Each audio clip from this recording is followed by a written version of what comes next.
যেগুলো আমাদের সর্বদা সব সময় লাগে। যেমন দুনিয়াতে যদি কোনো প্রাণী মানুষ বেঁচে থাকতে চায়, যা বেঁচে থাকার উপকরণ যেগুলা আছে, এগুলার মধ্যে অন্যতম উপকরণের নাম হলো অক্সিজেন। অক্সিজেন ছাড়া দুনিয়াতে কোনো মানুষ বেঁচে থাকতে পারে না। আপনাদের এই রেলওয়ে কলোনির দিকে আশেপাশে আছে দুই একজন যে না হুজুর আমাকে এই জায়গায় একজন আছে, উনি মোটামুটি 2-4-10 মাস অক্সিজেন ছাড়া হুজুর বেঁচে আসেনি। আমি আপনি 2-4-10 দিন না খেয়ে পানি পান করে বেঁচে থাকা যাবে, কিন্তু 5টা মিনিট যদি অক্সিজেন না পাই এ দুনিয়ায় বেঁচে থাকা কিন্তু আর সম্ভব হবে না। যারা চাকরি করে তারা বুঝবেন, মাস শেষে যখন চাউলের বস্তা শেষের দিকে যায়, বারবার বস্তার দিকে নজর যায়, না জানি বেতন পাওয়ার আগে চাউলটা শেষ না হয়ে যায়। Tension tension. কিন্তু বলেন তো, ওই চাউল যদি 2-4 দিন ঘরে না থাকে পানি খায়াও বাঁচা যাবে, কিন্তু অক্সিজেন যদি 5টা মিনিট না নেওয়া যায়, 5 মিনিট পরে দুনিয়াতে বাঁচা যাবে না। কিন্তু কোনোদিন আমি আপনি রাতের বেলায় ঘুমানোর সময় এই চিন্তা করছি নাকি যে ঘুমাইলাম, সকালে যদি অক্সিজেন না পাই তাহলে কি হবে? কোনোদিন চিন্তা করছি? মনিটরের ভলিউমটা বাড়ানোর একটু। কোনোদিন চিন্তা করছি?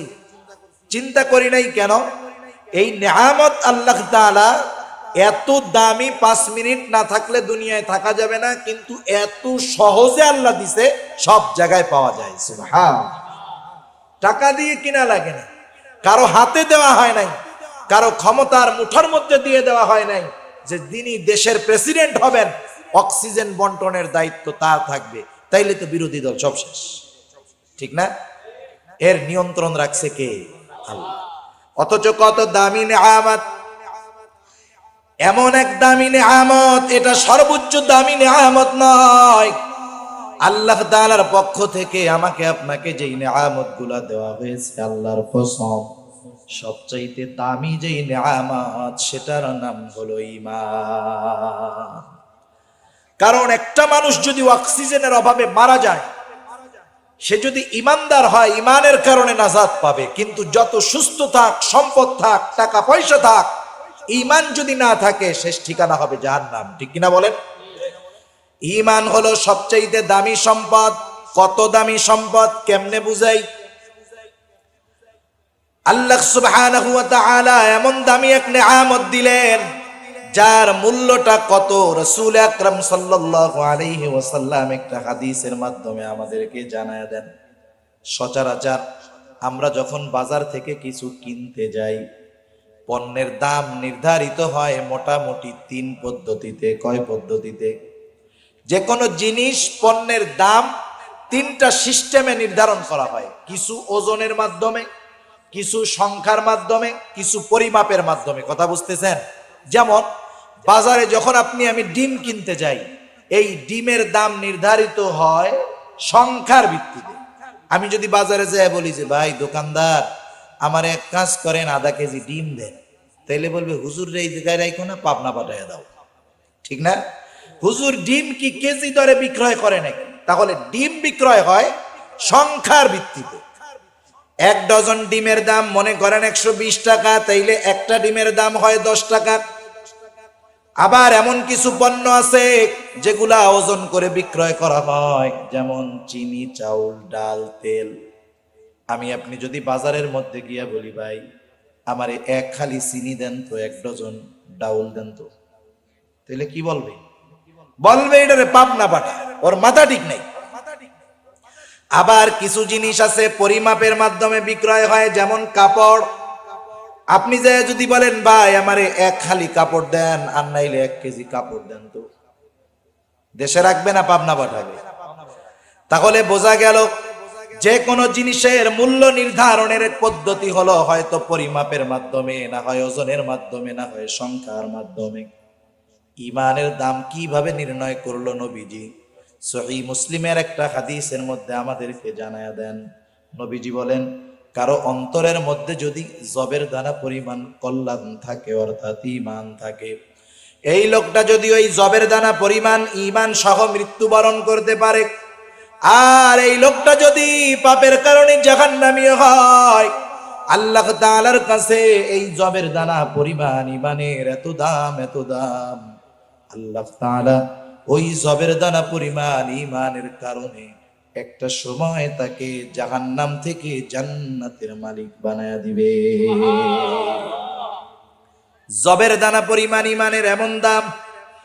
এরপরে নবীজি বলেন, কারো অন্তরের মধ্যে যদি গমের দানা পরিমাণ কল্যাণ থাকে, অর্থাৎ ঈমান থাকে, এই লোকটা যদি পাপের কারণে জাহান্নামী হয়, আল্লাহ তাআলার কাছে এই গমের দানা পরিমাণ ঈমানের এত দাম, এত দাম। আল্লাহ তাআলা ওই গমের দানা পরিমাণ ঈমানের বদৌলতে একটা সময় তাকে জাহান্নাম থেকে জান্নাতের মালিক বানায়া দিবে। এরপরে নবীজি আরো আজীব কথা বলেন। আল্লাহর নবী বলেন, কারো অন্তরের মধ্যে যদি জাররা পরিমাণ কল্যাণ থাকে, অর্থাৎ ঈমান থাকে। জাররা কাকে বলা হয়? ছোটবেলায় যখন মুরব্বীদের জবানে ওয়াজ শুনেছি, মুরব্বীরা বলতো জাররা হলো একটা বালুকে যদি 70 ভাগ করা হয়, একটা বালু কত ছোট, একটা বালুকে যদি 70 ভাগ করা হয়, ওই 70 ভাগের এক একটা ভাগকে এক একটা জাররা বলা হয়। আধুনিক পরিভাষায় জাররারে বলা হয় অণু। যারা শিক্ষিত সমাজ তারা সহজে বুঝবে অণু। অণু কেমন বস্তু? অণু এত ক্ষুদ্র, এত ছোট, দুনিয়ার কোন চোখ অণুকে দেখতে পারে না, দুনিয়ার কোন স্পর্শ অণুর অনুভূতি টের পায় না, অণু ছুঁইয়া বলতে পারবে না এটা অণু। অণুকে যদি দেখতে হয় তাহলে দরকার হলো অণুবীক্ষণ যন্ত্রের। আল্লাহর নবী বলেন, কারো অন্তরের মধ্যে যদি এই অণু পরিমাণ ঈমান থাকে, আল্লাহ তাআলার কাছে অণু পরিমাণ ঈমানের এত দাম, এত দাম। ওই অণু পরিমাণ ঈমানের বদৌলতে একটা সময় আল্লাহ তাআলা তাকে জাহান্নাম থেকে জান্নাতের মালিক বানায়া দিবে। রাসূল আকরাম সাল্লাল্লাহু আলাইহি ওয়াসাল্লাম আর হাদিসের মধ্যে বলেন, যেই ব্যক্তি সবচাইতে ছোট জান্নাত পাবে, তার জান্নাতের পরিধি হবে কমপক্ষে এই দুনিয়ার 10 গুণ। আরো আস্তে কোন সুবহানাল্লাহ। চিন্তা করেন, এখন যদি আপনাদেরকে প্রশ্ন করি, বলেন তো অণু পরিমাণ ঈমানের দাম বেশি নাকি দুনিয়ার 10 গুণ পরিমাণ জান্নাতের দাম বেশি? কোনটার দাম বেশি? অণু পরিমাণ ঈমানের দাম বেশি। অণু পরিমাণ, জাররা পরিমাণ ঈমানের দাম বেশি। কারণ আল্লাহ তাআলা জাররা পরিমাণ ঈমানের বদৌলতে দুনিয়ার 10 গুণ পরিমাণ একটা জান্নাত দিবে। সুবহান। এত জায়গা আল্লাহর আসেনি? আছে, আছে। আমার আগে হযরত মাওলানা মুহাম্মদ হেলাল উদ্দিন রশিদি সাহেব প্রথম আসমানের নিচে কত জায়গা হযরত লম্বা আলোচনা করছে, বলার আর প্রয়োজন নাই। বিজ্ঞানের উৎকর্ষতায় তার প্রমাণ যে আল্লাহ তাআলা সপ্ত আকাশ সৃষ্টি করেছেন। 6 আসমানের কথা বাদ দেন, শুধু প্রথম আসমানের নিচে আল্লাহ এত জায়গা রাখছে। আল্লাহ মোহাব্বত করে যদি তার বান্দাকে দুনিয়ার 10 গুণ না 1000 গুণ পরিমাণ এক একটা জান্নাত দেয়, প্রথম আসমানের নিচের জায়গা শেষ হবে না। তাহলে বোঝা গেল ঈমানের দাম সবচাইতে বেশি, ঠিক কিনা বলেন? এখন আসেন, অনেক মানুষ তো এই দামি সম্পদ ঈমানের মূল্যায়ন করে না। কারণটা কি? আমি আমার বিশ্লেষণের আলোকে যেটা বুঝলাম, 2টা কারণে মানুষ কোনো সময় দামি সম্পদের মূল্যায়ন করতে পারে না। কয় কারণে? 2 কারণ। খেয়াল দিয়ে শুনবেন, এই 2টা কারণ এই জন্য মানুষ দামি জিনিসের মূল্যায়ন করে না। 1 নাম্বার কারণ হলো, দামি জিনিস যদি বিনা পরিশ্রমে পায়, বিনা কষ্টে যদি দামি সম্পদ পেয়ে যায়, তার মূল্যায়ন করে না।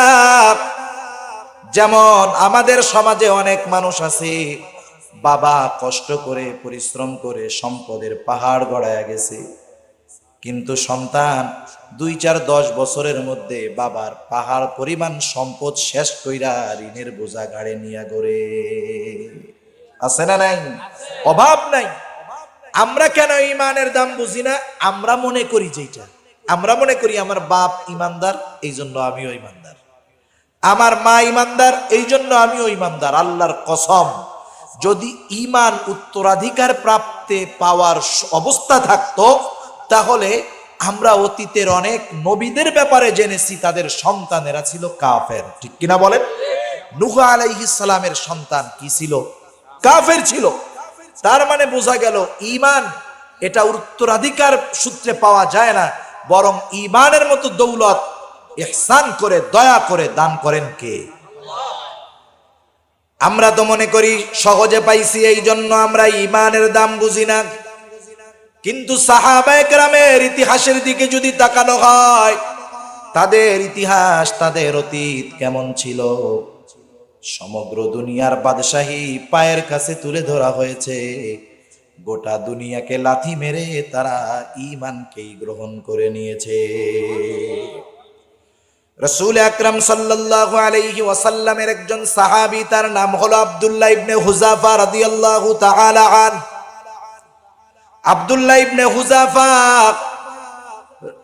হযরত উমর রাদিয়াল্লাহু তাআলা আনহুর সময় রোমদের সাথে সর্বপ্রথম মুসলমানদের সরাসরি জিহাদ হয়, সরাসরি যুদ্ধ হয়।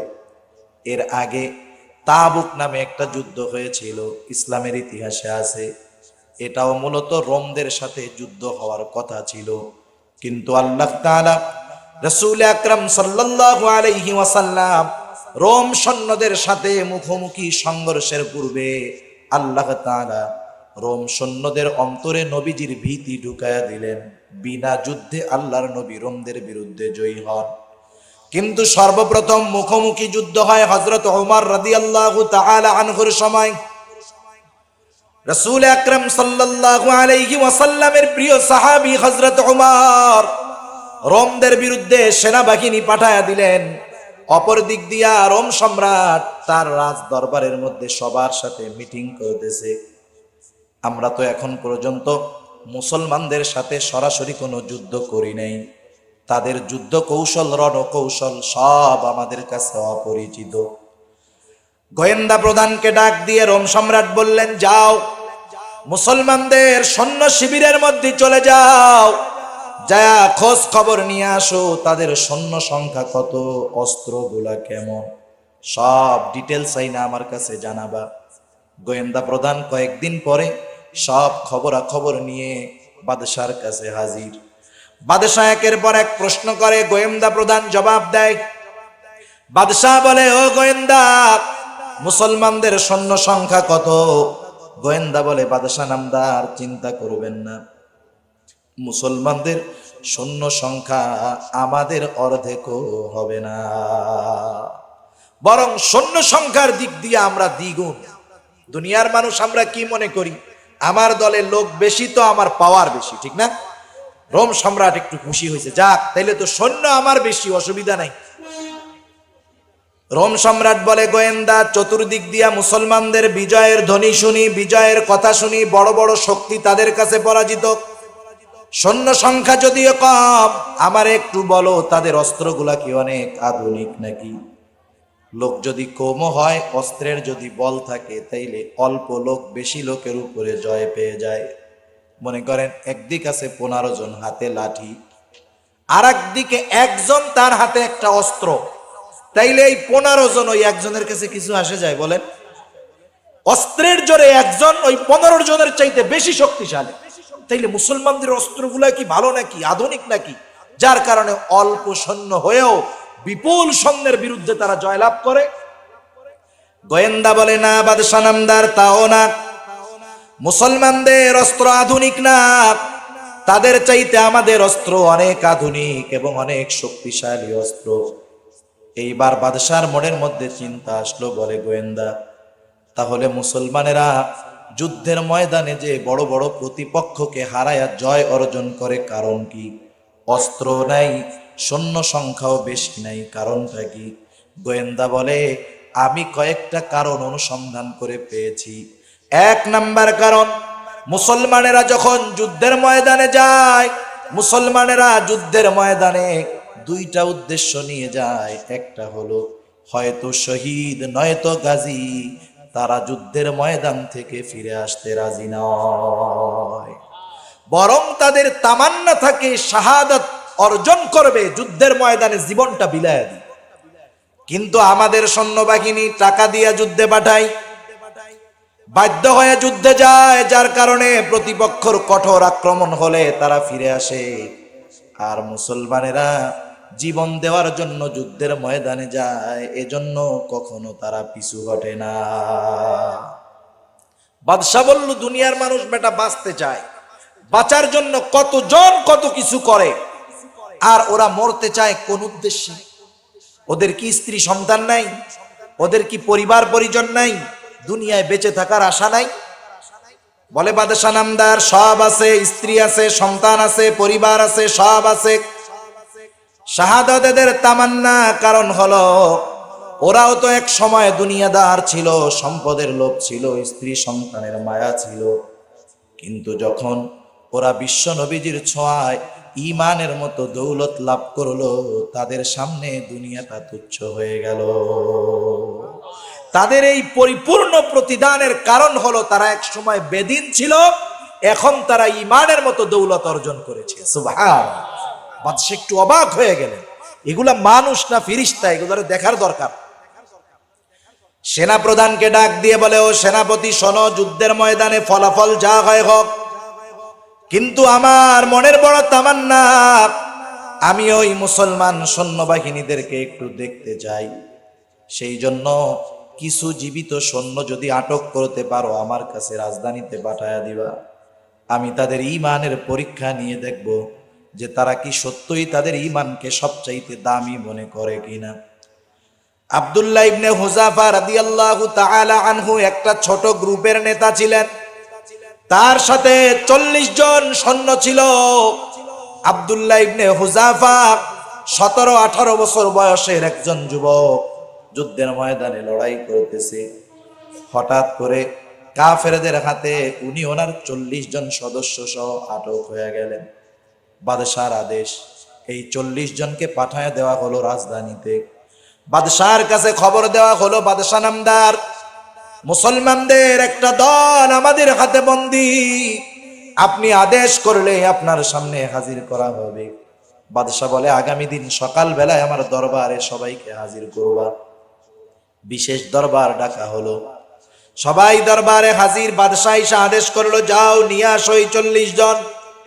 সবাই মনে করছে হয়তো লৌহ বর্ম পরিহিত, শিরস্থান পরিহিত এরকম কোন মানুষদেরকে আমরা দেখতে পাবো, কিন্তু দেখা গেল না। এমন 40 জন লোক আসলো, কারো জামা ছেঁড়া, কারো জামার মধ্যে তালি দেওয়া, কারো পায়ের মধ্যে জুতা পর্যন্ত নাই। অথচ এই মানুষগুলার ভয়ে গোটা দুনিয়ার পরাশক্তির অন্তরের মধ্যে থরথর করে কম্পন সৃষ্টি হয়ে যায়। 40 জন এসে দাঁড়াইছে। বাদশা এবার জিজ্ঞাসা করতেছে, এই তোমাদের এই কাফেলার আমিরকে, নেতাকে? যুবক আব্দুল্লাহ ইবনে হুযাফা দাঁড়ায় গেল। 17-18 বছর বয়স হবে যুবকের। যুদ্ধের ময়দানে তৎকালীন সময়ের পরাশক্তি রোমের বিরুদ্ধে একটা গ্রুপের সরদার, একটা গ্রুপের নেতা, সেনাপতি। আর আমাদের দেশের পরিস্থিতি কি? 18 বছর বয়সে যুবক তুমি বিবাহ করতে পারবা না, তাই না? 18 বছর বয়সে যদি বিয়ে করতে চায়, মা বাবাই বলবে, তোর নাক টিপ দিলে এখনো দুধ বের হইতে তো না, ভালো তোর বিয়ে করতে কইছে কেন? আর তারা 17-18 বছর বয়সে নেতৃত্ব দিয়েছে। শুধু তাই না, মুহাম্মদ বিন কাসিম রাহমাতুল্লাহি আলাইহি উপমহাদেশে রাজা দাহিরের বিরুদ্ধে সুদূর আরব থেকে এই 17 বছরের মুহাম্মদ বিন কাসেম এই উপমহাদেশে ইসলামের পতাকা উড্ডয়ন করেছে। সুবহানাল্লাহ। মাত্র 17 বছরের একটা যুবক। স্বাভাবিক যৌবনকালে মানুষের কিছু চাহিদা থাকে, তামান্না থাকে। বাদশা এবার আব্দুল্লাহ ইবনে হুযাফাকে বলে, ও আব্দুল্লাহ, তুমি আমার কাছে আসো। সবাই অবাক যে বাদশার হাতে বন্দী, বাদশার বিরুদ্ধে যুদ্ধ করতে আসছে। উপস্থিত মানুষেরা চিন্তা করছে হয়তো বাদশা তাদের ব্যাপারে আদেশ করবে, যাও এদের সবাইকে শিরচ্ছেদ করে দাও। কত বড় সাহস, রোম সম্রাটের বিরুদ্ধে যুদ্ধ করতে আসে। কিন্তু বাদশা কি করলেন? বাদশাহ এবার আব্দুল্লাহ ইবনে হুযাফাকে ডাকলেন। আব্দুল্লাহ ইবনে হুযাফাকে ডাকলেন, বাদশার পাশে বসাইলেন। বাদশার পাশে বসতে পারা যেন তেন ব্যাপার নয়। বড় বড় রাষ্ট্রপ্রধান বাদশার পাশে যদি একদিন বসতে পারে নিজেকে ধন্য মনে করে, কিন্তু বাদশা তার হাতে বন্দী, তার বিরুদ্ধে যুদ্ধ করতে আসছে। ওই লোকটাকে মহব্বতের সাথে ডেকে নিয়া বাদশা তার নিজের পাশে বসাইলেন। কারণটা কি? সবার তীক্ষ্ণ নজর এখন এইদিকে। বাদশা করে কি? বাদশা কি পাগল হয়ে গেল নাকি? বাদশাহ এবার আব্দুল্লাহ ইবনে হুযাফার কানের কাছে মুখটা নিয়ে বলে, আব্দুল্লাহ, আমাকে চেনো? আমি কে? আমি হলাম বিশাল রোম সাম্রাজ্যের একচ্ছত্র অধিপতি, অথচ তুমি আমার পাশে বন্দী। আমার পাশে বসার জন্য কত মানুষ পাগল, কিন্তু আমি তোমাকে আমার পাশে কেন বসাইলাম জানো? ও আব্দুল্লাহ, তোমার দিকে তাকানোর পর, তোমার সাথে কথা বলার পর তোমার প্রতি আমার একটা ভালোবাসা জাগ্রত হয়ে গেছে। আমি চাই যে তুমি মুক্তি পেয়ে যাও, কিন্তু কিছু শর্ত আছে। তুমি একা মুক্তি পাবা না, তোমার সাথে যতজনরে আটক করা হয়েছে সবাইকে মুক্তি দিয়ে দেওয়া হবে। ও আব্দুল্লাহ, এক নাম্বার বিষয়, আব্দুল্লাহ শোনো, আমি তো একজন খ্রিস্ট ধর্ম, আমি একজন খ্রিস্টান, আমি খ্রিস্ট ধর্মের অনুসারী। সুতরাং আমি চাই অবশ্যই আমার সাথে যার ভালোবাসার সম্পর্ক থাকবে সেও খ্রিস্টান হবে। এজন্য আমার পক্ষ থেকে তোমার কাছে প্রথম প্রস্তাব, আব্দুল্লাহ, তুমি যদি খ্রিস্টান হয়ে যাও তাহলে আমি তোমাকে যেই জিনিসগুলা দিব, এক নাম্বার, আমি তোমাকে সর্বোচ্চ ভালোবাসবো, ঈমান বাদ দিয়া খ্রিস্টান হবা। দুই নাম্বার, শুধু ভালোবাসবো তা নয়, ও আব্দুল্লাহ, তোমাকে আমি মুক্তি দিয়ে দিব, সাথে সাথে আমার জেলখানায় যত মুসলমান বন্দী আছে সব মুসলমান বন্দীদেরকে আমি মুক্তি দিয়ে দিব। আরো অফার আছে, ভালোবাসবো, তোমারে মুক্তি দিব, সব মুসলমান কয়েদিদের মুক্তি দিব। তিন নাম্বার, তুমি যুবক মানুষ, তোমার তো যৌবনের কিছু কামনা আছে। ও আব্দুল্লাহ, আমার একটা মাত্র কন্যা, অতি সুন্দরী ষোড়শী যুবতী, ওই মেয়েটার সাথে তোমাকে বিবাহ দিয়ে দিব। শুধু তাই না, বিবাহের দিন আমার এই বিশাল রোম সাম্রাজ্যের অর্ধেক তোমার নামে আমি লিখিত দিয়ে দিব। শুধু তাই না, আমার মৃত্যুর পরে তুমি হয়ে যাবা এই বিশাল রোম সাম্রাজ্যের একচ্ছত্র অধিপতি। গোটা রোম সাম্রাজ্যের বাদশাহ তুমি হবা। উপমহাদেশ কত বড়? ভারত, পাকিস্তান, বাংলাদেশ মিলে যত বড়, তার চাইতে বেশ কয়েক গুণ বড় ছিল শুধু রোম সাম্রাজ্যের এরিয়া। সুবহানাল্লাহ, এত বড় প্রস্তাব। আমাদের কাছে তো এত বড় দরকার নেই। এক কাপ চা পান কেউ খাওয়ায়, তাই ঈমান বেচার লেগে কতজন রেডি, ঠিক কিনা বলেন? আব্দুল্লাহ ইবনে হুযাফাকে বাদশাহ প্রস্তাব দিতেছে। আব্দুল্লাহ ইবনে হুযাফার শরীরে কম্পন উঠে গেছে রাগে, শরীরের লোমকূপ দিয়ে ঘাম বের হওয়া শুরু হয়ে গেছে, চোখ দুটা রক্তবর্ণ হয়ে গেছে। বাদশার কথা শেষ হওয়ার সাথে সাথে আব্দুল্লাহ ইবনে হুযাফা রাগে ক্ষোভে বসার থেকে ওইটা দাঁড়ায় গেছে। বাদশার দিকে ফিরে রক্ত চক্ষুতে উচ্চ আওয়াজে বলতেছে, রোমের কুকুর, তুই কি দুনিয়ার বিনিময়ে আমার ঈমান কিনতে চাস? তুই শুনে রাখ, এ তো তোর সামান্য রোম সাম্রাজ্য, তুই যদি আমাকে গোটা দুনিয়ার বাদশাহ বানায় দেস, আমি আব্দুল্লাহ ইবনে হুযাফা আমার ঈমান তোর কাছে বিক্রয় করে দিব না।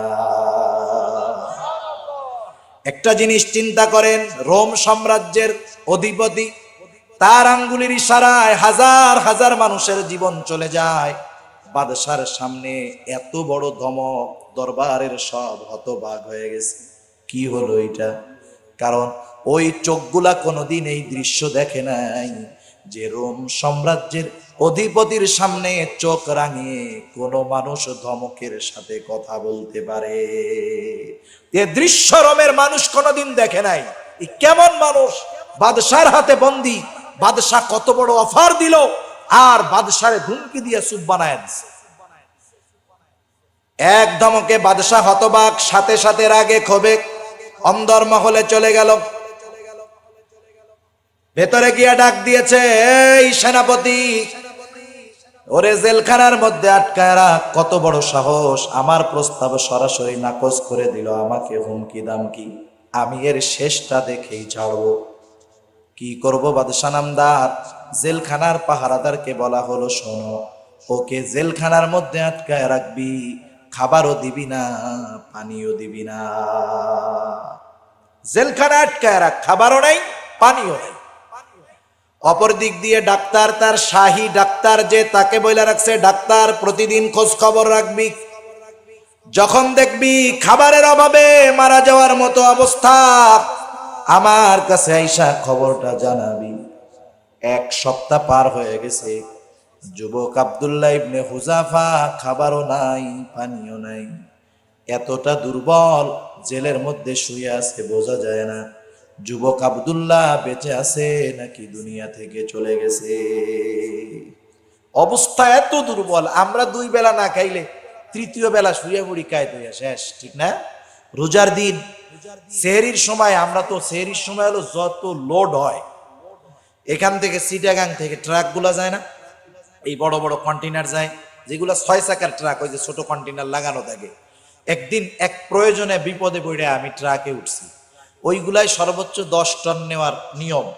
এখন আমি ওর ট্রাকে উঠে এক জায়গা থেকে অল্প একটু রাস্তা যাব, জিজ্ঞাসা করতে করতে লোকের বাড়ি কই, ড্রাইভারের বাড়ি আমাদের এলাকায়, ফ্রি হয়ে গেছি। কথায় কথায় জিজ্ঞাসা করতেছি, ভাই 6 চাকার ট্রাক কন্টেনার লাগানো, এটা কত লোড দিছেন? হুজুর আজকে বেশি দেই নাই। কত দিছেন? 28 টন দিছি মাত্র। আমি কই, বলেন কি? আপনার ট্রাকের পারমিশন হলো 10 টন, আপনি কোন মাত্র 28 টন? এই হলো অবস্থা। আমরা ওই সেহরির সময় ওরকম লোড দেই, যত যায়, যতক্ষণ না গলা দিয়ে আবার বাইরে হয়ে আসে। সারাদিন তো খেতে পারুম না, এই চিন্তা করে এই লোড টোড দিয়াও আসরের নামাজের পরে দেখবেন কিছু মুসল্লি, জোহরের পরে কিছু মুসল্লি, আসরের পরে কিছু মুসল্লি মসজিদের মধ্যে শয় আর খালি গড়াগড়ি করে। কোন সময় যে সূর্যটা ডুববে আর ইফতারির টাইম হবে, ওই সময়টা যাইতেই চায় না। তাহলে চিন্তা করেন, মাত্র 8-10 ঘন্টার ব্যবধানে ক্ষুধায় আমরা কাতর হয়ে যাই। ইফতারির সময় যখন ইফতার সামনে আছে, সব বাদ, মনে হয় যে পানি আর শরবত, ওইটা আমি 5 লিটার একা খাবো, ঠিক না? এক সপ্তাহ খাবার নাই, পানিও নাই, আব্দুল্লাহ ইবনে হুযাফা এত দুর্বল। বাদশার ডাক্তার আব্দুল্লাহ ইবনে হুযাফার কাছে গিয়া নার্ভ পরীক্ষা করতেছে, দেখে যে না, জীবন প্রদীপ নিবু নিবু ভাব। আব্দুল্লাহ ইবনে হুযাফাকে জিজ্ঞাসা করে, আব্দুল্লাহ ইবনে হুযাফা ক্ষুধায় এতটা দুর্বল, মুখ দিয়ে নড়াচড়া করে কিন্তু কথার শব্দটা জবান দিয়ে বের হয় না। বাদশার ডাক্তার চলে গেল বাদশার কাছে, গিয়ে বলে, বাদশা নামদার, আব্দুল্লাহ ইবনে হুযাফার অবস্থা কিন্তু শেষ পর্যায়ে, এখন যদি খানা পানি না দেওয়া হয়, আব্দুল্লাহ ইবনে হুযাফা কিন্তু দুনিয়া থেকে যে কোনো মুহূর্তে বিদায় নিতে পারে। বাদশা বলে, যাও, ওর জন্য খাবার এবং পানি নিয়ে যাও, কিন্তু খাবার হিসাবে নিবা শুয়োরের গোশত, আর পানি হিসাবে নিবা মদ মেশানো পানি। হালাল না হারাম? জীবন যখন সংকটে পড়ে যায়, খাবার নাই, পানিও নাই, কোরআনুল কারীমে আল্লাহ জানায়া দিয়েছেন, ওই মুহূর্তে যখন কোথাও কোনো হালাল খাবার নাই, কিন্তু জীবন সংকটাপন্ন অবস্থায়, জীবন বাঁচানোর তাগিদে যতটুকু হারাম গ্রহণ করার প্রয়োজন, অতটুকু কেউ যদি হারাম খাবার খায়, এর জন্য আল্লাহ তাআলার কাছে জবাবদিহিতা লাগবে না। ওই সময় জীবন বাঁচানোর জন্য ওইটুকু পরিমাণ হারাম খাওয়া কোনো দোষের কোনো কিছু না, আল্লাহর অনুমোদন আছে। আব্দুল্লাহ ইবনে হুযাফা না খাইলে মরবে, এমন অবস্থায় তার জন্য শুয়োরের গোশত আর মদ মেশানো পানি জায়েজ হবে না? নিঃসন্দেহে জায়েজ হবে। ও মাসালা উনি আমাকে চাইতে ভালো জানে। আব্দুল্লাহ ইবনে হুযাফার কাছে প্লেটে সাজায় নিয়ে যাওয়া হলো খাবার এবং পানি। বাদশাহ বলে, খাবার আগে ওরে জানায়া দিবা যে তোমার জন্য যেই খাবার আনা হলো, এটা কিন্তু শুয়োরের গোশত আর মদ মেশানো পানি। মনে রাখবেন, যখন কেউ ক্ষুধার্ত থাকে, ক্ষুধার্ত, ওই প্রচন্ড ক্ষুধার্ত ব্যক্তির সামনে যখন খাবার নিয়ে যাওয়া হয়, ওই খাবারটা দেখার পর তার ক্ষুধার তীব্রতা আরো বেশি বেড়ে যায়, তখন ক্ষুধার চাপ আরো বাড়ে। তৃষ্ণার্ত ব্যক্তির সামনে যখন পানি নিয়ে যাওয়া হয়, সে পিপাসিত ব্যক্তি দৌড়াইয়া কেমনে পানি পান করবে এই চিন্তা করে। আব্দুল্লাহ ইবনে হুযাফার সামনে খাবার দেওয়া হলো, খাবার রেডি করা হয়েছে। এই মুহূর্তে বাদশাহর আদেশে বলা হলো, আব্দুল্লাহ তুমি যদি খানা পানি না খাও তবে কিন্তু মারা যাইতে পারো। তবে শুনে নাও, বাদশাহ তোমার জন্য যেই খাবার দিয়েছে এই খাবার হলো শুয়োরের গোশত আর মদ মেশানো পানি।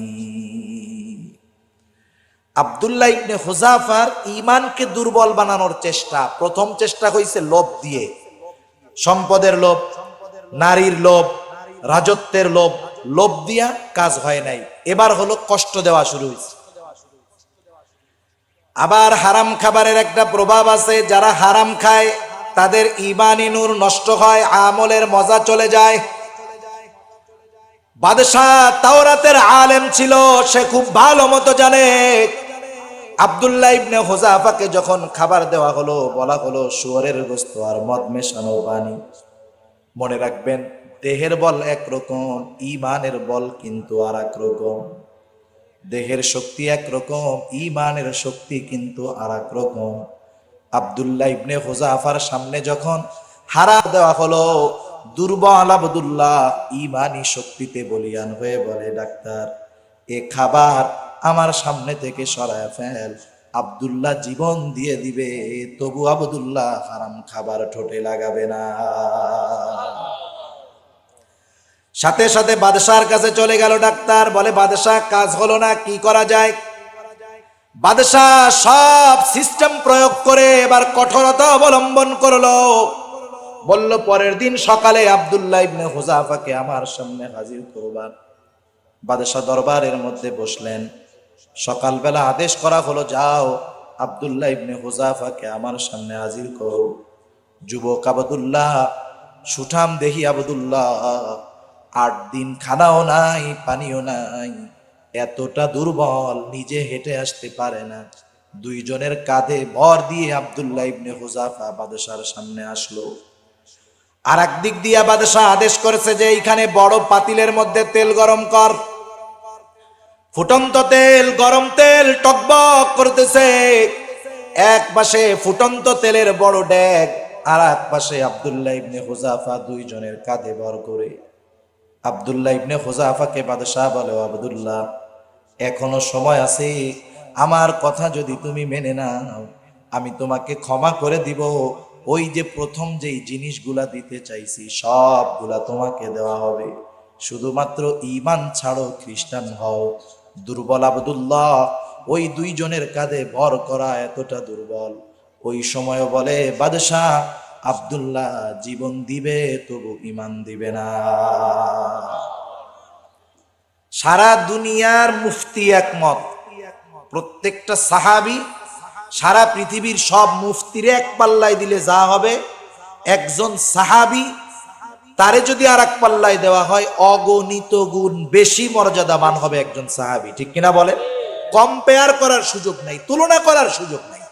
উনি জানে যে বিপদের সময় জান বাঁচানোর তাগিদে ঈমানকে মৌখিকভাবে গোপন করা যায়, ওনার জানা আছে না? কিন্তু ঈমানের পাওয়ার এত, জীবন দিবে তবু ঈমান দিবে না। আব্দুল্লাহ ইবনে হুযাফা যখন এই কথা বলছে, বাদশার ইমেজে আরো আঘাত লেগে গেছে, দেখ কত বড় সাহস। এবার বলে, আব্দুল্লাহ তুমি কি জানো তোমার কি হবে? তুমি যদি আমার শর্ত না মেনে নাও তাহলে কিন্তু ওই ফুটন্ত তেলের মধ্যে তোমাকে ফালায়া দেওয়া হবে। আব্দুল্লাহ ইবনে হুযাফাকে আর একটু ভয় দেখানোর জন্য বাদশাহ আদেশ করলো, এই যা জেলখানা থেকে একজন মুসলমান কয়েদি ধরে আন। একজন মুসলমান কয়েদি ধরে আনা হলো। বাদশাহ আদেশ দিল, দে ওকে তেলের মধ্যে ফালায়া দে, ফুটন্ত তেল।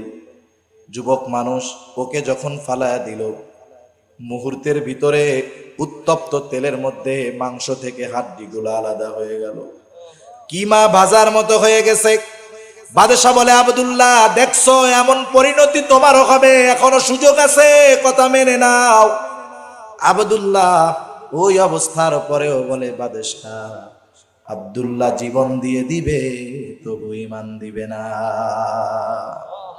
বাদশাহ চূড়ান্ত পর্যায়ের রাগান্বিত হয়ে গেছে।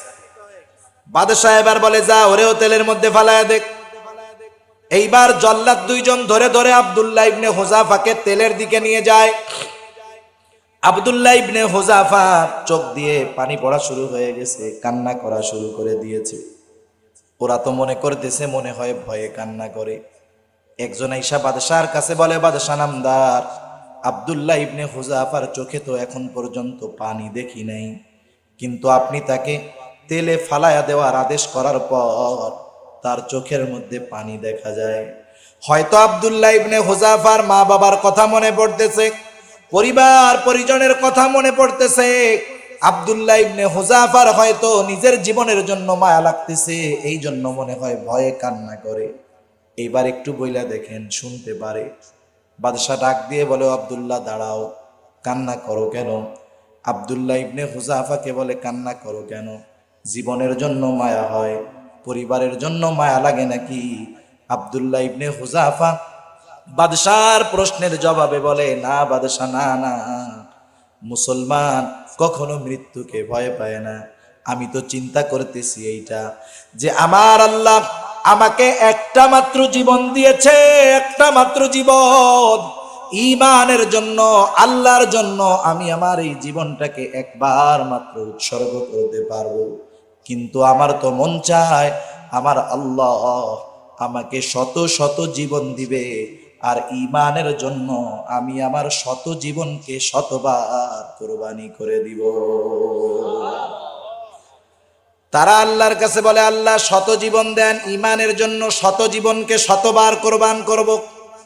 ঠিক তার উল্টা আমরা চিন্তা করি এক জীবনের জন্য ঈমান রে শতবার বেচবো। ঠিক কিনা বলেন? কেন এই কাজ? কারণ হলো আমরা ঈমানের দাম বুঝতে পারি নাই।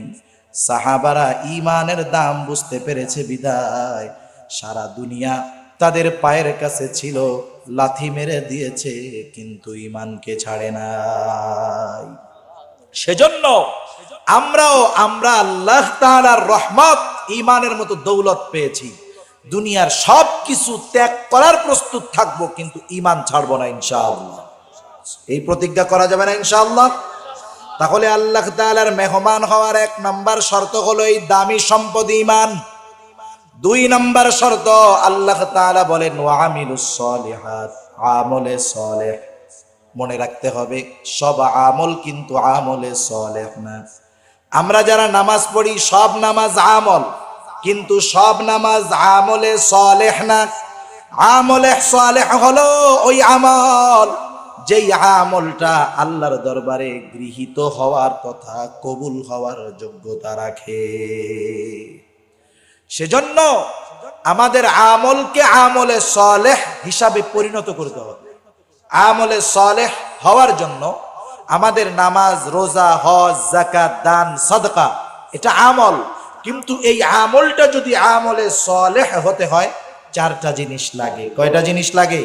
4টা জিনিস। আর মনে রাখতে হবে যদি আমলটারে আমলে সালেহ বানানো যায়, ওই আমল দিয়ে শুধু পরকালে কাজ হবে তা না, ওই আমল দিয়ে দুনিয়ার কল্যাণ আল্লাহর কাছে কামনা করা যায়। আমরা মনে করি নামাজ, রোজা, হজ, যাকাত ইখলাসের সাথে যেই আমলগুলা করি, কোন আমলটা ইখলাসের সাথে এটা দুনিয়ার কেউ জানবে না। আমি কিন্তু জানি যে কোন আমলটা আমি আল্লাহর জন্য করছি। ঠিক কিনা বলেন? এ ওয়াজ করতেছি কার জন্য এটা দুনিয়ার কেউ জানে না, আল্লাহ জানে। ওয়াজ শুনতেছি কার জন্য কেউ জানে না, আল্লাহ জানে। সাদকা করতেছি কিসের জন্য? দুনিয়ার তো মানুষ বলতেছে দানশীল, কিন্তু আমি যে কি জন্য করতেছি আমি জানি, আল্লাহ জানে। ঠিক কিনা বলেন? সেজন্য দুনিয়ার মানুষ যখন আল্লাহর কাছে দোয়া করে, মানুষ যদি এই দোয়ার সময় এমন আমলের ওসিলা দেয় যেই আমলটা আল্লাহর জন্য সে করেছে, ছোট্ট থেকে ছোট্ট আমল হোক, এই ওসিলা দিয়ে যদি দোয়া করে আল্লাহ তাআলার কাছে ওই দোয়া কবুল হওয়ার সম্ভাবনা সবচাইতে বেশি থাকে। সুবহান। আলোচনায় মনে পড়ে গেল, ঘটনাটা সামনে আসলো তাই বলি। রাসূল আকরাম সাল্লাল্লাহু আলাইহি ওয়াসাল্লাম অতীতকালের তিনজন যুবকের কথা হাদিসের মধ্যে বর্ণনা করেছেন। নবীজি বলেন, একবার তিনজন যুবক একসাথে পাহাড়ের পাদদেশ দিয়ে ঘুরতে বের হলো। এর পাদদেশ দিয়ে তারা পথ চলতেছে, হঠাৎ করে আকাশটা মেঘাচ্ছন্ন হয়ে গেল। তিনজন দেখলো বৃষ্টি আসতেছে, ঝড় আসতেছে, কোথায় লুকাবে? দেখলো পাহাড়ের পাদদেশেই পাশে একটা বড় গর্ত। তিন বন্ধু মিলে চিন্তা করলো, গর্তের মধ্যে আমরা আশ্রয় গ্রহণ করি, ঝড় বৃষ্টি শেষ হলে যার যারা আবার বাড়িতে চলে যাব। এই চিন্তা করে তিন বন্ধু গর্তের মধ্যে বসে অপেক্ষমান। হঠাৎ করে বিশাল বড় একটা পাথর ওই তারা যেই গর্তের মধ্যে অবস্থান করে সেই গর্তের মুখের উপরে এসে পড়লো। গর্তের গুহার মুখটা বন্ধ হয়ে গেল, ভিতরে কবরের মতো অন্ধকার। তিন বন্ধু ভীত হয়ে গেল, বহু চেষ্টা করে, ধাক্কা ধাক্কি করে, যতই চেষ্টা করে কাজ হয় না। এক চুল পরিমাণ পাথরটাকে তারা নড়াতে পারে না। ওইখান থেকে কার কানে তাদের আর্তনাদের আওয়াজ যাবে? দুনিয়ার কেউ জানবে না কোথায় তারা গেছে, কেমনে তারা মরলো, তাদের লাশটা কোথায়, দুনিয়ার আত্মীয় স্বজন কেউ জানতে পারবে না। ঠিক কিনা বলেন? তাদের আর্তনাদ দুনিয়ার কারো কানে পৌঁছাবে না, কিন্তু একজনের কানে পৌঁছায়। তিনি কে? তিনজনে মিলে হতাশ, সর্বশেষ আলোচনা করতেছে কি করা যায়। একজন বলে, শোনো, এই বিপদ থেকে আমাদের দুনিয়ার কেউ উদ্ধার করতে পারবে না, একজন পারে, আল্লাহ। আসো আমরা আল্লাহর কাছে দোয়া করি, কিন্তু শোনো, প্রত্যেকেই তার জীবনের এমন একটা কাজকে ওসিলা দিয়ে দোয়া করবা যেই কাজটা সে শুধুমাত্র আল্লাহর জন্য করেছো। এই কাজের ওসিলা দিয়ে আল্লাহর কাছে দোয়া করো। সর্বপ্রথম যুবক দোয়া শুরু করলো, বলে, আল্লাহ, আমি একজন যুবক মানুষ, আমার একজন সুন্দর চাচাতো বোন ছিল, আমি তাকে খুব মহব্বত করতাম, ভালোবাসতাম, কাছে পাইতে চাইতাম, অনেক কিছু মন চাইতো, কিন্তু আমি কখনো সুযোগ পাই নাই। আমার চাচাতো বোনটা খুব সমস্যার মধ্যে ছিল, অভাবগ্রস্ত ছিল। একদিন আমার চাচাতো বোন বিপদে পড়ে আমার কাছে কিছু টাকা ধার চাইল। তার এই চাওয়াটাকে আমি একটা সুযোগ মনে করলাম। আমি তাকে বললাম, শোনো, তোমাকে আমি টাকা দিয়ে সাহায্য করতে পারি, শর্ত আছে। শর্ত হলো, গোপনে আমার সাথে মিলিত হতে হবে, জিনা করতে হবে। হাদিসের মধ্যে আসছে, কাদাল ফাকিরু আন ইয়াকুনা কুফরা, দারিদ্রতা মানুষকে কুফরি পর্যন্ত পৌঁছায়া দেয়। এজন্য দেখবেন সমাজের অনেক মানুষ আসলে সে কিন্তু অপরাধী ছিল না, খারাপ ছিল না, খারাপ বংশের লোক ছিল না, কিন্তু অভাবের তাড়নায় একটা সময় অসৎ পথের পথিক সে হয়ে যায়। এজন্য আমাদের এই বিষয়টা খেয়াল রাখতে হবে। আল্লাহ যাদেরকে সামর্থ্য দিছে, ভালো, অভাব দেয় নাই, আমরা আমাদের প্রতিবেশী যদি কেউ অভাবের কারণে সে যদি খারাপ পথে চলে যায়, গুনার পথে চলে যায়, এ কথা যদি আমরা মনে করি ও পাপ করছে, ও কবরে যাবে, আমাদের কি? কিন্তু না, আমি সচ্ছল, অভাবের কারণে আমার অসচ্ছল প্রতিবেশী পাপে লিপ্ত হলো, কিয়ামতের দিন তার সাথে আমাকেও আল্লাহর আদালতে আসামির কাঠগড়ায় দাঁড়াতে হবে। এই বিষয়গুলো আমরা খেয়াল রাখবো। আমরা কি পারি? আমরা পারি আমাদের প্রতিবেশী একজন অভাবে পড়া অনেক খারাপ কাজ করতেছে, আমরা 10 জন মিলা গল্প করি আর সমালোচনা করি, দেখ কত খারাপ, পাপিষ্ঠ লোক, জাহান্নামের কীট, এইগুলো আমরা বলতে পারি। কিন্তু 10 জন মিলে এই কাজটা পারি না, যে দেখ আমাদের প্রতিবেশী গুনায় লিপ্ত হচ্ছে, ওর কারণে কিয়ামতের ময়দানে আল্লাহর সামনে আমাদের অপরাধীর কাঠগড়ায় দাঁড়াতে হবে। এক কাজ কর, আমরা 10 জনে মিলে 5,000 টাকা করে দেই, 50,000, এই টাকা দিয়ে ওরা একটা ইজি বাইক কিনে দেই, রিক্সা কিনে দেই, চালাইয়া খাক, গুনার থেকে বাঁচবে, আমরাও কিয়ামতের দিন ওর কারণে বাঁচবো। ঠিক কিনা বলেন? আমরা এটা কিন্তু পারি না। আমরা কি পারি? আমরা শুধু পারি ওর সমালোচনা করতে আর গীবত করতে। কিয়ামতে আল্লাহ আমাদের সাইজ করে দিবে। সেজন্য ওই মেয়েটা অভাবের তাড়নায় চাচাতো ভাইয়ের প্রস্তাবে রাজি হয়ে গেল। যুবক বলে, ওই আল্লাহ, নির্ধারিত দিন আমি উপস্থিত হয়ে গেলাম আমার চাচাতো বোনের বাসায়। একেবারে 2 জন, দরজা আটকানো, দুনিয়ার কেউ দেখে না, কেউ জানে না, কেউ বাধা দেওয়ার নাই। আমি যখন আমার চাচাতো বোনের একেবারে নিকটে পৌঁছে গেলাম, আমার চাচাতো বোন হঠাৎ করে বলে, ভাই তুমি আল্লাহকে ভয় করো। আমার চাচাতো বোনের এই কথা আমার কান দিয়ে আমার হৃদয় পর্যন্ত পৌঁছায় গেল।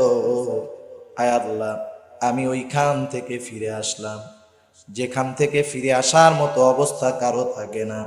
আয় আল্লাহ, ওই পাপ থেকে ফিরে আসাটা এটা যদি শুধুমাত্র আপনার জন্য হয়, আমরা বিপদে পড়েছি, এই বিপদ থেকে আপনি আমাদেরকে উদ্ধার করেন। নবীজি আমার বলেন, দোয়া সাথে সাথে কবুল হয়ে গেছে। আল্লাহ তাআলা পাথরটারে একটু সরায়া দিলেন, এখন একটু আলো আসে, বাতাস আসে, কিন্তু বাহির হওয়ার মতো জায়গা হয় নাই। এইবার দ্বিতীয় জন বলে, আল্লাহ, আমি দুনিয়াতে রাখাল ছিলাম, আমার এক পাল ছাগল ছিল, ছাগলগুলা দুধ দিত। আমি প্রতিদিন সকালবেলায় ছাগলের পাল নিয়ে বাড়ির থেকে বের হতাম, সন্ধ্যায় বাড়িতে ফিরতাম। সন্ধ্যায় বাড়িতে ফেরার পর সর্বপ্রথম আমি আমার ছাগলের দুধ তুলাকে দহন করে আমার বৃদ্ধ মা বাবাকে পান করাইতাম। আমি কখনো আমার মা বাবাকে দুধ পান করানোর আগে আমার স্ত্রী সন্তানকে দুধ পান করানো পছন্দ করতাম না। আয় আল্লাহ, একদিন প্রয়োজনে আমি বাড়ির থেকে অনেক দূরে চলে গেলাম, ফিরতে আমার গভীর রাত হয়ে গেল। আয় আল্লাহ, বাড়িতে ফেরার পর আমি যখন আমার বকরির দুধ দহন করলাম, আমি দুধের পাত্র নিয়ে আমার মা বাবার রুমে গেলাম। যা দেখি আমার মা বাবা রাতের বেলা বুড়া মানুষ ঘুমায় গেছে। অপর দিক দিয়ে আমার স্ত্রী সন্তান ক্ষুধার যন্ত্রণায় কাতরাচ্ছে, কান্নাকাটি করতেছে। আয় আল্লাহ, আমি আমার মা বাবার ঘুম ভাঙানো ভালো মনে করলাম না, আবার আমার মা বাবার আগে আমার স্ত্রী সন্তানকে দুধ পান করানো ভালো মনে করলাম না। আমি অপেক্ষা করতে থাকলাম। আমার মা বাবা যখন ঘুম থেকে জাগ্রত হলেন, তাদের দুইজনকে দুধ পান করানোর পর আমি এরপরে আমার ক্ষুধার্ত সন্তান স্ত্রীকে দুধ পান করাইলাম। আয় আল্লাহ, আমার মা বাবার সাথে এই আচরণটা শুধুমাত্র যদি আপনার জন্য হয়, বিপদে পড়েছি, আয় আল্লাহ, এই বিপদ থেকে আমাদের উদ্ধার করেন। মধ্যে দিয়ে একটা কথা বইলা দেই, চিন্তা করেন, এতটুকু খেদমত মা বাবার দোয়া কবুল হওয়ার ওসিলা হিসাবে কাজ হয়ে গেছে। সেজন্য যারা মা বাবার খেদমত করে তারা বড় কপালওয়ালা, ভাগ্যবান। আর যারা চিন্তা করে মায়ের ওষুধ কিনতে গিয়ে, বাবার ওষুধ কিনতে গিয়ে বাবার প্রয়োজন, মায়ের প্রয়োজন মেটাতে গিয়ে আমার অর্থ ব্যয় হবে, এই চিন্তা করে যারা মা বাবার খোঁজ খবর নেয় না, তাদের প্রয়োজন মিটায় না, আল্লাহর কসম, এই অপরাধের শাস্তি মরার পরে নয়, দুনিয়ায় থাকতেই শুরু হয়ে যায়। আল্লাহর নবীর একটা হাদিস, আল্লাহ তাআলা সব পাপের শাস্তি দেওয়ার ব্যাপারে বিলম্ব করেন, কিন্তু কয়েকটা পাপের কথা উল্লেখ আছে। এর মধ্যে একটা হলো, কেউ যদি মা বাবার সাথে অসদাচরণ করে, এই শাস্তি দুনিয়ায় থাকতেই আল্লাহ তাদেরকে দেওয়া শুরু করে। সেজন্য মা বাবার খেদমত করা যাবে না, করতে হবে। এই ওসিলা দিয়া দোয়া করলো, দোয়া কবুল হয়ে গেল। আল্লাহর নবী বলেন, পাথরটা আর একটু সরে গেল, আলো বাতাস ঢুকা শুরু হয়েছে ভালো মতো, কিন্তু বাহির হওয়ার জায়গা হয় নাই। এইবার তৃতীয় জন দোয়া করে, বলে, আল্লাহ, আমি একদিন কাজ করার জন্য একটা লোকরে কামলা হিসাবে নিয়েছি, দিনমজুর হিসাবে নিয়েছি। সারাদিন আমার কাজ করার পর সন্ধ্যার সময় আমার মজুরি না নিয়ে চলে গেল। অনেক দিন যাবৎ সে আসে না, তার মজুরির টাকাটা আমার কাছে রয়ে গেছে, কি করব? একদিন চিন্তা করলাম, তার এই টাকা দিয়ে একটা ছাগলের বাচ্চা কিনি। আমি তার মজুরির টাকা দিয়ে একটা ছাগল কিনলাম। একটা সময় এই ছাগলের মধ্যে বরকত হইল, দিন গেল, ছাগলের সংখ্যা বাড়তে থাকলো। এখন আমার দ্বারা এই ছাগল নিয়ন্ত্রণ করা, রক্ষণাবেক্ষণ করা কঠিন হয়ে গেল। আমি কয়েকটা ছাগল বিক্রয় করে একজন রাখাল তার ছাগলের পালের জন্য নিয়োগ দিলাম। দিন যায়, ছাগলের পাল বড় হয়, বিশাল এক পাল ছাগল হয়ে গেল। অনেক দিন পর লোকটা হঠাৎ আমার বাড়িতে এসে বলে, ভাই, তোমার একদিন কাজ করে দিয়েছিলাম, মজুরিটা নিতে মনে নাই, আমার মজুরিটা দিয়ে দাও। আমি লোকটাকে রাখাল সহ ছাগলের পাল দেখায় বললাম, যাও, এই যে রাখাল সহ ছাগলের পাল, তোমার মজুরি নিয়ে যাও। লোকটা বলে, তুমি কি আমার সাথে মজা করো নাকি? আমি তোমার কাছে পাই কয় টাকা, তুমি রাখাল সহ বিশাল ছাগলের পাল দেখায় দিতেছো। এইবার আমি বললাম, ভাই শোনো, তোমার ওই টাকাটা দিয়ে আমি ছাগল কিনেছিলাম, ছাগল বেশি হওয়ায় কিছু ছাগল বিক্রয় করে রাখাল নিয়োগ দিয়েছি। এই যে রাখাল এবং ছাগলের পাল, এগুলো সব তোমার, তুমি নিয়ে যাও, কোনো অসুবিধা নেই। ওই লোকটা বলে, আল্লাহ। ওই লোকটা ছাগলের পাল রাখাল সহ নিয়ে গেল, আমাকে একটা ছাগলও দিয়ে যায় নাই। হায় আল্লাহ, ছাগল না দেওয়ার কারণে আমি তার প্রতি ন্যূনতম কোনো নাখোশ হই নাই, রাগ হই নাই। হায় আল্লাহ, আমার এই কাজটা যদি আপনার জন্য হয়, বিপদে পড়েছি, এই বিপদ থেকে আপনি আমাদের উদ্ধার করেন। রাসূল আকরাম সাল্লাল্লাহু আলাইহি ওয়াসাল্লাম বলেন, দোয়া কবুল হয়ে গেল, পাথরটা আরো সরে গেল, বের হওয়ার মতো জায়গা হয়ে গেল, বের হয়ে যার যার গন্তব্যে সে ফিরে গেল। কথাটা বলার উদ্দেশ্য, হাদিসের ঘটনাটা শোনানোর উদ্দেশ্য হলো, আমরা মনে করি নামাজ, রোজা, হজ, যাকাত, নেক কাজ, সাদাকা, গুনার কাছ থেকে ফিরে আসা, এটা মনে হয় শুধু পরকালে কাজে লাগে। না না, এই হাদিসের প্রমাণ, আমাদের প্রত্যেকটা নেকের কাজ আমাদের দুনিয়ায় দোয়া কবুল হওয়ার উসিলাও হতে পারে। সেজন্য আমরা আমলকে আমলে সালেহ বানাবো। আমল যদি আমলে সালেহ হয়, অল্প হইলেই যথেষ্ট, ঠিক কিনা বলেন? আমলকে আমলে সালেহ হিসাবে পরিণত করার জন্য কয়টা জিনিস দরকার? জোরে বলেন। চারটা। কয়টা? এক নাম্বার যেটা দরকার, সেটার নাম হলো ইখলাস। তথা আমি যেই আমলটা করব, ছোট হোক আর বড় হোক, আমার উদ্দেশ্য থাকবে দুনিয়ার মানুষ দেখুক আর না দেখুক, জানুক আর না জানুক, আমার এই কাজটা আমি করব আল্লাহ তাআলার সন্তুষ্টির জন্য। এজন্য নবীজি বলেন, আখলিস দীনাকা ইয়াকফিকাল আমালুল কালিল। তোমার ঈমান খাঁটি করো, তথা তোমার নিয়ত পরিশুদ্ধ করো, অল্প আমল নাজাতের জন্য যথেষ্ট হয়ে যাবে। এইবার দ্বিতীয় শর্ত হলো হালাল রিজিক। ইবাদত কবুল হওয়ার অন্যতম শর্ত হলো হালাল রিজিক। হারাম খোরের ইবাদত আল্লাহ কবুল করবে না। শুধু তাই না, যাদের শরীর হারাম সম্পদ, হারাম খাবার দিয়ে গঠিত, তাদের ব্যাপারে আল্লাহর নবী বলেন, লা ইয়াদখুলুল জান্নাতা জাসাদুন গুযিয়া বিল হারাম। হারাম ভক্ষণকারীর শরীর জান্নাতে প্রবেশ করবে না, এটা নবীজির কথা, সহিহ হাদিস, কোনো সন্দেহ নেই। সেজন্য খাবার হারাম হয় দুই কারণে। কয় কারণে? খেয়াল দিয়ে শুনেন, ইম্পর্টেন্ট কথা এই সব, আমরা বুঝি না অনেক সময়। হারাম হয় দুই কারণে। একটা হলো সৃষ্টিগত হারাম।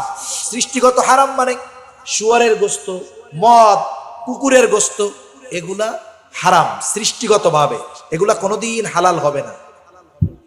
আর কিছু জিনিস হলো কারণে হারাম, যেমন গরুর গোস্ত হালাল, উট হালাল, দুম্বা হালাল, ছাগল হালাল।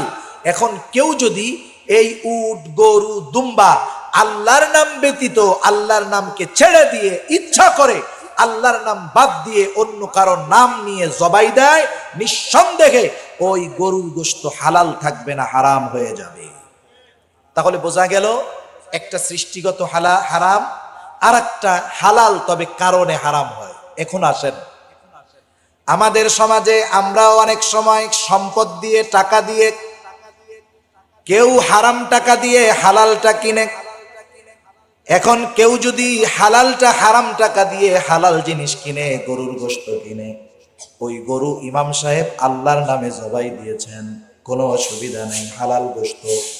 কিন্তু লোকটা এই হালাল গোশতটা কিনলো ঘুষের টাকা দিয়া, সুদের টাকা দিয়া, চুরির টাকা দিয়া, পকেট মারের টাকা দিয়া। নিঃসন্দেহে বুজুর্গানে দিন বলেন, শুয়ারের গোশত যেমন হারাম, হারাম টাকা দিয়ে হালাল খাবার কেনাটাও তেমনি হারাম। এই হালাল গরুর গোশ হারাম টাকা দিয়ে কিনে খাওয়ার কারণে যেই হুকুম, ওর শরীর জান্নাতে যাবে না, ওই শুয়োরের গোশত খাইলে সেম হুকুম। কারণ কি? কারণ সে যদিও হালালটা কিনছে, কিন্তু এটার উৎসটা হলো হারাম, মালের উৎস কি হারাম। এজন্য এই বিষয় খেয়াল রাখতে হবে, খাবার শুধু সৃষ্টিগত হালাল হলেই হবে না, ওই হালাল খাবার কেনার জন্য হালাল টাকার বন্দোবস্ত করতে হবে। কথা বোঝা গেছে? তাহলে কি হবে? ইবাদত কবুলের দ্বিতীয় শর্ত হলো হালাল রিজক। হালাল রিজিক অন্বেষণের ব্যাপারে আল্লাহ এবং তার রাসূল উভয় গুরুত্বপূর্ণ কথা বলেছেন।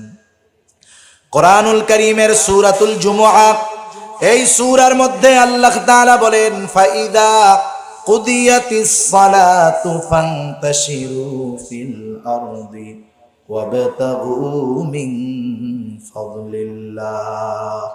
আল্লাহ রাব্বুল আলামিন বলেন, ফাইদা কুদিয়াতিস সালাহ ফান্তাশিরু ফিল আরদ, তোমরা নামাজ শেষ করার পরে জমিনের মধ্যে ছড়ায় পড়ো।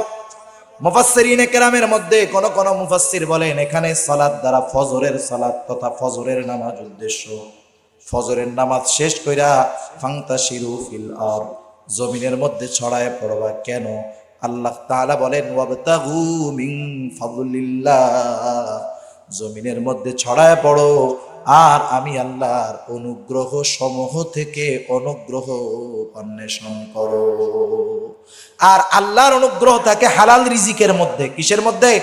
হালাল রিজিকের মধ্যে। একটা মিসাল দিলে বুঝতে সহজ হবে। মনে করেন একজন রিকশাওয়ালা সকালবেলায় ফজরের নামাজ পড়া রিকশা নিয়ে বাহির হইছে, পকেটে আছে 50 টাকা। ও যখন দুপুর বেলায় জোহরের নামাজের সময় বাসায় ফিরছে, ওর পকেটের মধ্যে 1500 টাকা, তাই না? এই 1500 টাকা কি একসাথে আল্লাহ এক জায়গায় রেখে দিয়েছে নাকি? আল্লাহ কি বলছে? ওয়াবতাগু মিন ফাদলিল্লাহ, আমি আল্লাহর অনুগ্রহ সমূহ তালাশ করো। রিকশাওয়ালা প্যাডেল ঘুরাইছে, একজনের পকেটে আল্লাহ ওর জন্য হালাল 10 টাকা রাখছে, একজনের পকেটে ওই রিকশাওয়ালার জন্য আল্লাহ হালাল 50 টাকা রাখছে। ওই 50 জনের পকেট গুছাইয়া দুপুর বেলায় পকেটের মধ্যে 1500 টাকা নিয়ে বাড়িতে ফিরছে। সুবহানাল্লাহ। এই যে টাকাটা, এটাও এই লোকের জন্য নিঃসন্দেহে হালাল। ওই টাকার মধ্যে আল্লাহ তাআলার অনুগ্রহ আছে, সেজন্য 50 জনের পকেটে আল্লাহ ছড়ায় রাখছে। ওই 50 জন রিকশায় উঠছে আর ওর রিজিক ওই মানুষের পকেট থেকে ওর পকেটে চলে আসছে। সুবহানাল্লাহ। আর আল্লাহর নবী কি বলেন? নবীজি বলেন, কাসবুল হালালি ফারিদাতুম বাদাল ফরিদা, ফরজ ইবাদতের পরে অন্যতম ফরজ ইবাদত হলো হালাল রিজিক অন্বেষণ করা।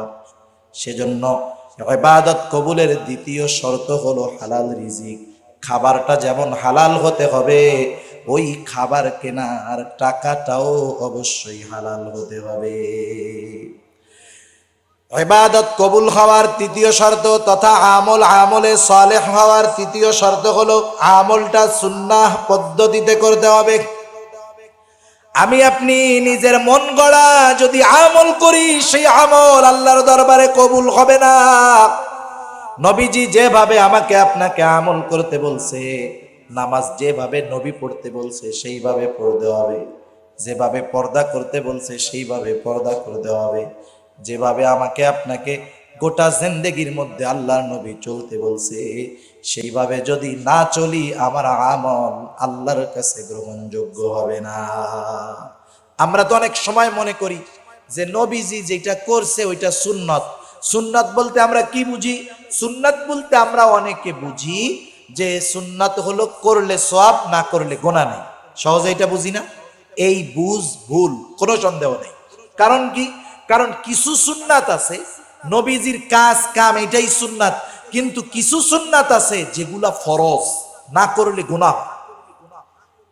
যেমন আমরা নামাজ পড়ি, নামাজ হলো ফরজ ইবাদত, নামাজ ফরজ করেছে আল্লাহ। কোরআনুল কারীমের 82 জায়গায় আল্লাহ নামাজের কথা বলছে, কিন্তু কোরআনুল কারীমে নামাজ কিভাবে পড়তে হবে এটা কিন্তু আল্লাহ বলে নাই। নামাজ কিভাবে পড়বো নবী বলেন, সল্লু কামা রাআইতুমুনি উসাল্লি।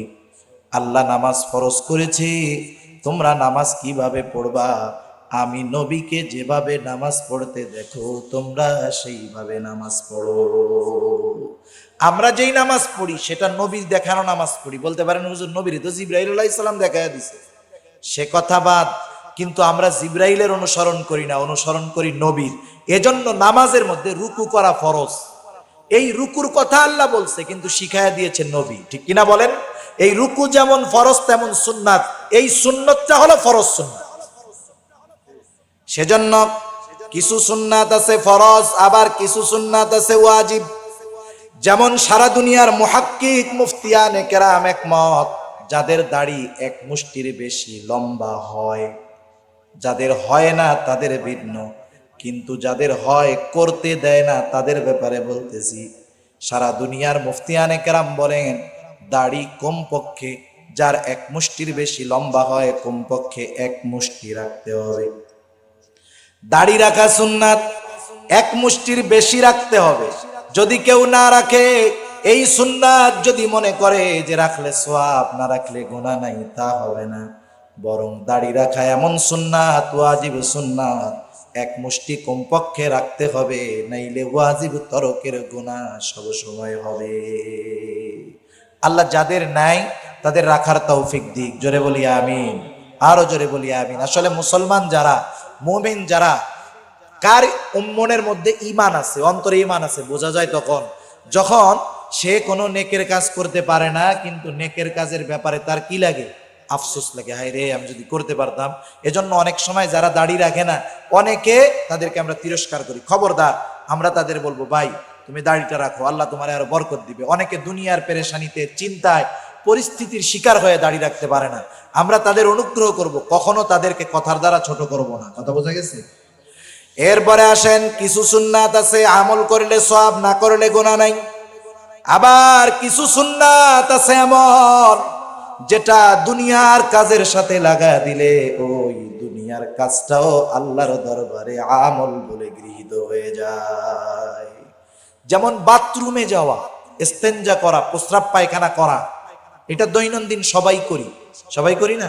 সব ধর্মের লোক করে, মুসলমানও করে, হিন্দু বৌদ্ধ খ্রিস্টান সবাই করে।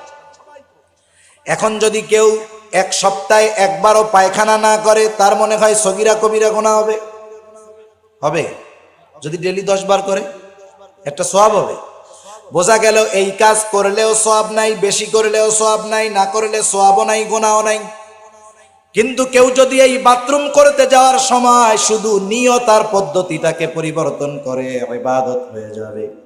মনে করেন একজন ফজরের আজান শুনে ঘুম থেকে উঠলো, ওইটা নিয়ত করে ফজরের নামাজে যাব, ইমাম সাহেব লম্বা কেরাত পড়বে, আমি যদি অজু ইস্তেঞ্জা না করি, প্রস্রাব পায়খানা না করি, নামাজের মধ্যে বাথরুমে চাপ দিলে অবস্থা খারাপ হয়ে যাবে। এই চিন্তা কইরা বাথরুমের দিকে রওনা হয়ে গেল। সর্বপ্রথম বাথরুমের দিকে যাওয়ার সময় মাথাটাকে সে ঢেকে নিবে, টুপি দিয়ে হোক, গামছা দিয়ে হোক, কাপড় দিয়ে হোক। কারণ মাথা ঢাকা শুধু সুন্নাত নয়, মাথা ঢাকা বিজ্ঞান সম্মত সুন্নাত। চিকিৎসা বিজ্ঞানীরা বলতেছে যে বাথরুমে গেলে মাথা ঢাকা রাখলে অনেক উপকার, কারণ বাথরুমের মধ্যে অনেক ব্যাকটেরিয়া আছে। চুল হলো সংবেদনশীল একটা সৃষ্টি, মাথার চামড়াটাও ময়লা আকর্ষণ করে বেশি। এজন্য দেখবেন যাদের লম্বা দাড়ি আছে, দাড়িতে কোনোদিন খুশকি লাগে না। দাড়িতে খুশকি লাগে, কিন্তু মাথায় আপনি চুল যদি বড় রাখেন বা ছোট রাখেন, 2-4-10 দিন সাবান শ্যাম্পু না করে দেখেন মাথার মধ্যে ময়লা জৈমা, অবস্থা খারাপ হবে। আমি সকালে শ্যাম্পু করছি, এখন যদি নড়া দিই দেখবো যে ময়লা ভরা, কিন্তু দাড়ির মধ্যে আলহামদুলিল্লাহ নাই। কারণ কি? মাথার যেই স্ক্রিন, মাথার উপরে যেই চামড়া, এটা ব্যাকটেরিয়াকে আকর্ষণ করে। আর মাথা যখন ঢাকা থাকে, ওই ব্যাকটেরিয়া মাথার আকর্ষণ পায় না, মাথার মধ্যে আসে না। আর যদি মাথা না ঢাইকা বাথরুমে যায়, আস্তে আস্তে ব্যাকটেরিয়ার আক্রমণে ওই মাথার মধ্যে ময়লা হয়, খুশকি হয়, ঘা হয়ে যায়, বিভিন্ন রকমের সমস্যা হয়, চুল পড়ে যায়, এরকম অনেক সমস্যা হয়। এজন্য বিজ্ঞানীরা কয়েক বছর আগে বলতেছে বাথরুমে গেলে মাথা ঢাকবেন, আর নবীজি 1500 বছর আগে বলছে মাথা ঢাইকা বাথরুমে যাবা, এটা আমার সুন্নাত। এরপরে বাথরুমে ঢোকার আগে দোয়া পড়বে, বাম পা দিয়া ঢুকবে। বাথরুমে ঢোকার পরে যতটুকু কাপড় ওঠানোর দরকার ততটুকু উঠাবে। এরপরে বাথরুম হাজত শেষে টিস্যু পেপার ঢিলা যা ব্যবহার করে করবে। এরপরে পানি দিয়ে ভালো মতো পরিষ্কার হবে। এরপরে ডান পা দিয়ে বের হবে, বের হওয়ার পরে দোয়া পড়বে, ওযু করবে। এই যে বাথরুমে গেল, দুনিয়ার সাধারণ একটা কাজ শুধুমাত্র নিয়ত এবং সুন্নাত পদ্ধতিতে করার কারণে আমল নামায় এই বাথরুম করাটাও ইবাদত বলে যোগ হয়ে যাবে। আমল সহজ, খানার সময় সুন্নাত আছে না নাই? সুন্নাত গুলা অনুসরণ করলেই খাওয়াটা ইবাদত হয়ে যাবে। রাস্তায় চলার সুন্নাত আছে, শুধু নিয়ত করব রাস্তার ডান পাশ দিয়ে হাঁটতেছি, এটা নবীজির সুন্নাত। আল্লাহর কসম, এই হাঁটাটা ইবাদত হয়ে যাবে। দুনিয়ার প্রত্যেকটা কাজ এর সাথে যদি সুন্নাত লাগায় দেওয়া হয়, ওই দুনিয়ার সাধারণ কাজটাও ইবাদত বলে গণ্য হয়ে যায়। তাহলে আমলে সালেহ হওয়ার জন্য তৃতীয় শর্ত হলো রাসূলুল্লাহ সাল্লাল্লাহু আলাইহি ওয়াসাল্লামের পদ্ধতিতে হতে হবে। 4 নাম্বার, যেই আমল মানুষ করবে সেই আমলের মাসলাগুলা জাইনা নিতে হবে। যেমন একজন নামাজ পড়বে, নামাজের বাহিরে ভিতরে আছে 13 ফরজ, 14টা আছে ওয়াজিব। ফরজ ছুটে গেলে নামাজ বাতিল, ওয়াজিব ছুটে গেলে সৌসিজদা দিলে হবে। এখন বলেন, যেই লোকটা নামাজের ফরজ গুলা জানে না, নামাজের মধ্যে যদি তার কোনো ফরজ ছুটে যায়, তার কোনো খবর থাকবে নাকি? কত নামাজ যে ফরজ ছুটে যাইয়া বাদ হইছে ও জানেই না, ঠিক কিনা বলেন? এজন্য যেই ইবাদত করবে সেই ইবাদতের মাসলাগুলা জানবে। এজন্যই নবী বলছেন, তলাবুল ইলমি ফারিদাতুন আলা কুল্লি মুসলিম। দ্বীন ইলম শিক্ষা করা তথা শরীয়তের উপরে পরিপূর্ণ নিজে চলতে, অধীনস্থদেরকে চালাতে যতটুকু ইলম জানার দরকার, এতটুকু ইলম প্রত্যেকটা মুসলমানের জন্য শিক্ষা করা ফরজ। কেউ যদি না শিখে, তাহলে এই ফরজ কাজ না করলে গুনাহ হয়, সেই গুনাহ তার হইতে আছে। সে নামাজের মধ্যে মাসলা মাসাইল টের পাবে না। কি করবে কাম? এক এলাকায় একজন নতুন সভাপতি হয়েছে, মসজিদের নতুন সভাপতি হয়েছে, হেডামওয়ালা, বড় ব্যবসায়ী, টাকাওয়ালা। এখন তো আমরা চিন্তা করি যে মসজিদে ওই টাকাওয়ালা নামাজ পড়ে না পড়ুক, জুম্মার নামাজ পড়ুক আর না পড়ুক, ওর তো টাকা পয়সা আছে, ওর সভাপতি বানায় দে, মসজিদের কল্যাণ হবে। আমি মনে করি বেনামাজিকে যখন মসজিদের কমিটি বানানো হয়, ওই মসজিদের শান্তি শেষ। ইমামের অবস্থা খারাপ, মুসল্লিরও খারাপ। যাই হোক, এখন নতুন নতুন সভাপতি হয়েছে, মসজিদে আসার পরে উনি যদি নামাজ কালাম না পড়ে, একটা প্রেস্টিজের ব্যাপার না? উনি একদিন জুম্মার নামাজের সময় নামাজ পড়তে আসছে। সূরা কোরআনে প্রথম সূরা ফাতিহা এক হিসাবে, আর এক হিসাবে সূরা বাকারা, সর্বশেষ সূরা নাস। এটা যে নামাজ নাও পড়ে সেও জানে, ঠিক না? এখন উনি আইসা নামাজে দাঁড়াইছে, কিন্তু সভাপতি সাহেব প্রথম রাকাত পায় নাই। দ্বিতীয় রাকাতে ইমাম সাহেব সূরা নাস পড়া নামাজ শেষ করে দিল। উনি ইমামের সাথে দ্বিতীয় রাকাতে আইসা শামিল হলেন, সালাম টালাম ফিরাইয়া ইমামের নামাজ শেষ। এবার সভাপতি নামাজ থেকে দাঁড়ায় গেল, আর এক রাকাত পড়বে। এই জন্য উনি সূরা ফাতিহা পড়া চুপ করে বসে আছে। কি পড়বে উনি টেরই পাইতেছে না। মনে মনে চিন্তা করি, ইমাম সাহেব কি কাজটা করলো? কাজ বাজার পায় নাই, শেষ রাকাতে সূরা নাসটা পড়ে শেষ করে দিল। এইবার হাতটা ছাইড়া ইমাম সাহেব রে ধমক একটা দিয়া বলে, ইমাম সাহেব এইরকম ইমামতি নাকি এতকাল করছেন, শেষ রাকাতে সূরা নাসটাও পড়ে ফেললেন, আমি এখন কি পড়ব? হ্যাঁ, সহজ কথা, যেখান থেকে পারে পড়লেই নামাজ হয়ে গেল, ঠিক না? কিন্তু দেখেন, এই মাসালা না জানার কারণে কি টেনশন, কি পেরেশানি, কি চিন্তা। এজন্য আমাদের জিন্দেগির, আল্লাহ না করুক, অনেক ইবাদত হয়তো কবুল হইতেছে না এই মাসালাগুলো না জানার কারণে। আমরা এই কাজগুলো করবো। আমাদের অনেক যুবক ভাই নামাজ পড়ে কিন্তু জানে না। কি জানে না? নামাজ এখন তো প্যান্ট, আগের আমলে তো প্যান্ট নাভির উপরেই ছিল, বেল্ট দিয়া বাইন্ধা রাখতো। এখন যদি কেউ নাভির উপরে প্যান্ট বেল্ট দিয়া পইরা ইন করে, সবাই দেখবে আর বলবে, দেখ ওই যে বলদ যায়, দেখ দেখ দেখ। আগের আমলের লোক সতর ডাইকা প্যান্ট পরতো, তাদের বলতো বলদ। আর এখন প্যান্ট পরে কোথায়? প্যান্ট ঠেকে যাইয়া হলো এই দুই পাশে দুইটা হাড্ডি আছে, ওই জায়গায় যে প্যান্টটা কোনো মতে ঠেকে, নাভির 1 বিঘত নিচে প্যান্ট পরে, 1 বিঘত নিচে। এই ছেলে গেঞ্জি পরে, শর্ট গেঞ্জি, নামাজের মধ্যে সেজদা দিছে, সব বাইর হয়ে গেছে, নামাজ পড়তেছে, একটা রাকাতও নামাজ কবুল হয় নাই ওর। কারণ 3 তসবিহ না, ইমাম সাহেব তো সুবহান রাব্বিয়াল আলা পড়ে 10 বার, 11 বার। 3 তসবিহ পার হইয়া 11 তসবিহ ওর সতর বাইর হয়ে আছে, নামাজ আছে না গেছে? তাহলে দেখেন, ও কিন্তু নামাজ পড়তেছে আবেগের সাথে, আল্লাহর সন্তুষ্টি নিয়েই পড়তেছে, কিন্তু এই মাসালা জানে না যে 3 তাসবিহ পরিমাণ সতর বাহির থাকলে খোলা থাকলে নামাজ বাতিল হয়ে যায়, ওর জানা নেই, অথচ নামাজ পড়তেছে, আছে না নাই? এজন্য আমরা যেই ইবাদত করব সেই ইবাদত গুলার মাসালা জানবো। এরপরে এই 4 শর্ত যখন ঠিক থাকবে তখন আমার আমল হবে আমলে সালেহ। আল্লাহ তাআলা সেই কথাই বলেন এই 2টা জিনিস, ইন্নাল্লাযীনা আমানু ওয়া আমিলুস সালিহাত, নিশ্চয়ই যারা ঈমান আনে এবং ঈমানটা হতে হবে শিরিক মুক্ত ঈমান। 2 নাম্বার, যারা আমলে সালেহ করে, আল্লাহ বলেন কানাত লাহুম জান্নাতুল ফিরদাউসি নুজুলা, ওই মুমিন 2 শর্ত পূরণকারী ব্যক্তির জন্য রয়েছে জান্নাতুল ফিরদাউসের মেহমানদারি।